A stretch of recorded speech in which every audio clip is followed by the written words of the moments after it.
Hi అండి, అందరికీ నమస్కారం. Welcome to Malathi family vlogs. ఎలా ఉన్నారండి అందరూ? మేమైతే బాగున్నాం, మీరు కూడా బాగుండాలని మనస్ఫూర్తిగా కోరుకుంటాం. ఈరోజు వీడియో ఏంటంటే ఆంధ్ర వాళ్ళకి ఎంతో ఇష్టమైన చింతకాయ తొక్కు పచ్చడి. ఈ పచ్చడిని ఎలా చేయాలో చూపిస్తాను. ఈ చింతకాయ పచ్చడిని రోట్లు వేసుకొని దంచుకుంటే ఇంకా రుచిగా ఉంటుంది. మిక్సీలో కంటే కూడా రోట్లు వేసుకొని దంచుకుంటే చాలా టేస్ట్గా ఉంటుంది. ఎండుమిరపకాయలతో చేసుకోవచ్చు, పచ్చిమిరపకాయలతో కూడా చేసుకోవచ్చు. దేంట్లో చేసుకున్నా బాగుంటుందండి, దేంతో చేసుకున్నా బాగుంటుంది రెండిట్లో. నేనైతే ఇప్పుడు పచ్చిమిరపకాయలు వేసి చేస్తున్నాను. వీడియోని స్కిప్ చేయకుండా ఫుల్ వీడియో చూడండి, మీకు అర్థమవుతుంది ఎలా చేయాలో. మన ఛానల్ని ఫస్ట్ టైం చూస్తున్నట్లయితే లైక్ చేయండి, షేర్ చేయండి, సబ్స్క్రైబ్ చేసుకోండి. లేట్ చేయకుండా వీడియోలోకి వెళ్ళిపోదాం. ఓకే అండి, చింతకాయ తొక్కు పచ్చడికి కావలసినవి: టమాటాలు ఒక 3, పెద్ద ఉల్లిపాయ తీసుకొని ఇలా ముక్కలు కట్ చేసి పెట్టుకోవాలి. ఒక 10 పచ్చిమిరపకాయలు, ఉల్లిపాయలు ఒక 10 రెమ్మలు. చింతకాయ తొక్కండి, ఇది మేము షాపులో తెచ్చి చేస్తున్నాము. మన ఇంటి దగ్గర చేసుకునేది అయితే ఇంకా చాలా టేస్ట్ ఉంటుంది. ఇది షాపుల్లో తెచ్చి బాగుంటుంది. మేము ఇదే తెచ్చి చేసుకుంటాము. ఈ పచ్చడిని ఎలా చేయాలో చూపిస్తానండి. ఇప్పుడు స్టవ్ వెలిగించి కడాయి పెట్టుకున్నాం.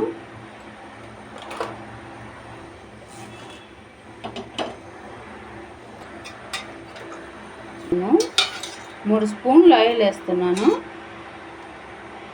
1, 2, 3.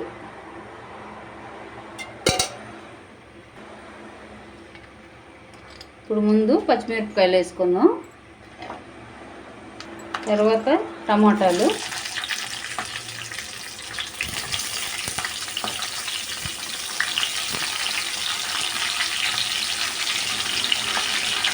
ఒక 2 నిమిషాలు వేగిన తర్వాత అప్పుడు ఉల్లిపాయ వేసుకున్నామండి. ఇది గంటతో కలుపుకున్నామండి ఒకసారి.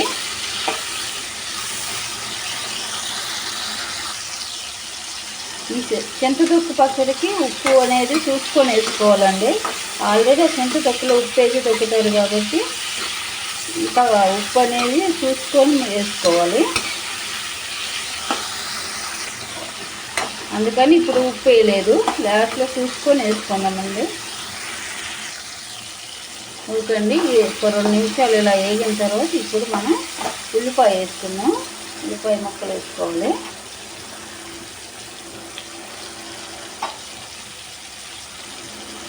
ఆ తర్వాత తెల్లుల్లిపాయ కూడా వేసుకోవాలి.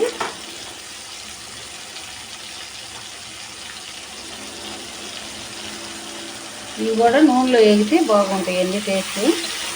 పచ్చి వేయకుండా కొంచెం నూనెలో ఇలా వేయించుకొని పచ్చడి చేసుకున్నామంటే చాలా టేస్ట్ ఉంటుంది.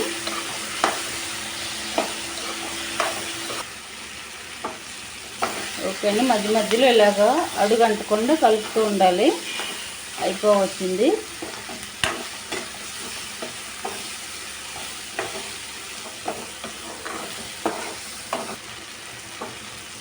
ఓకే అండి, ఇదిగో చూడండి సరిపోయింది. ఈ రేంజ్లో వేసుకుంటే సరిపోతుంది అండి. ఇదిగో ఇలాగ అన్నీ చూసారా, అన్నీ ఇలాగ వేగాలి. వెల్లిపాయలు, టమాటాలు, పచ్చిమిరపకాయలు అన్నీ ఈ రేంజ్లో వేగితే సరిపోతుందండి. ఇప్పుడు స్టవ్ ఆఫ్ చేసుకుందాం. వీటిని బాగా ఆరనివ్వాలి. ఆరిన తర్వాత రోట్లో వేసి దంచుకుందామండి. ఓకే అండి, ఇప్పుడు రోట్లో వేసి దంచుకుందాం.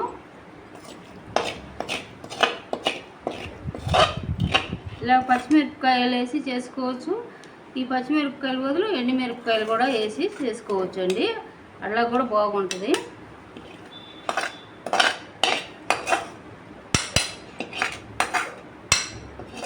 ఇప్పుడు ఈ తొక్కు కూడా వేసి అన్ని కలిపి దంచుకుందాం.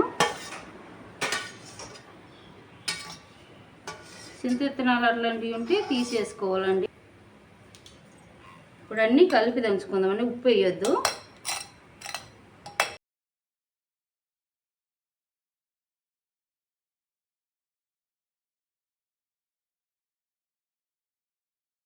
మిక్సీ కన్నా ఇలా రోట్లో వేసి దంచుకుంటే రుచి చాలా బాగుంటుందండి టేస్ట్. మిక్సీలో వేస్తే ఏంటంటే కొంచెం పేస్ట్ లాగా మెత్తగా అవుద్ది, రుచి అనేది అంత అర్థం కాదు. పచ్చడి అయినా ఇలా రోట్లో వేసుకొని దంచుకుంటేనే బాగుంటుంది. ఒకసారి ఉప్పు చూసుకుందామండి. కొంచెమే వేయాలి, ఎక్కువ వద్దు, కొద్దిగా వేసుకోవాలి, చాలా కొద్దిగా. చిటికెడు చూడండి, ఇది ఇంతే చాలు.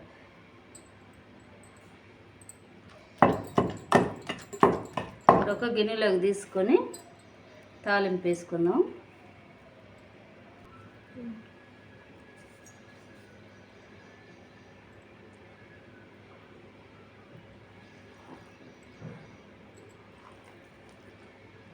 ఇలాకంతా గిన్నెలోకి తీసుకుందాం.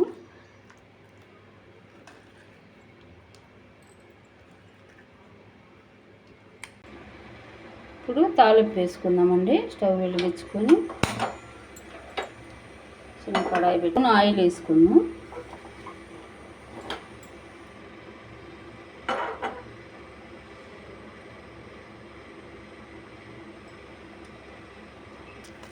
ఇప్పుడు ఆయిల్ వేడెక్కింది. తాలింపు గింజలు ఒక స్పూన్ వేసుకుందాం. ఎండుమిరపకాయలు 2, కరివేపాకు 2 రెమ్మలు,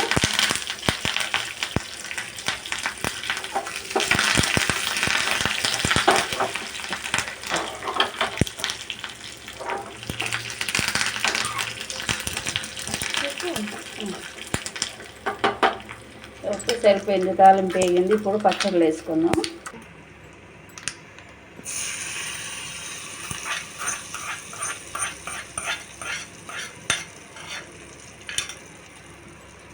మొత్తం ఒకసారి మిక్స్ చేసి కలుపుకున్నాం.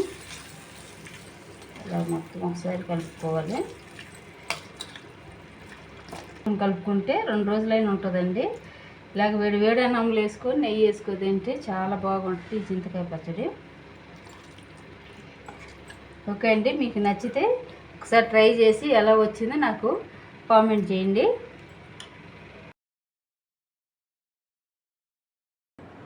చూసారు కదండి చింతకాయ పచ్చడి ఎలా చేయాలో. రోట్లో వేసుకొని దంచుకుంటే అట్లా చాలా టేస్ట్ బాగుంటుందండి. వేడి అన్నంలో నెయ్యి వేసుకొని తింటే చాలా రుచిగా ఉంటుంది. ఒకసారి మీరు కూడా ట్రై చేసి చూడండి, ఎలా వచ్చిందో నాకు కామెంట్ చేయండి. మీకు నచ్చితే లైక్ చేయండి, షేర్ చేయండి, సబ్స్క్రైబ్ చేసుకోండి. నెక్స్ట్ వీడియోలో మళ్ళీ కలుద్దాం. బాయ్ అండి.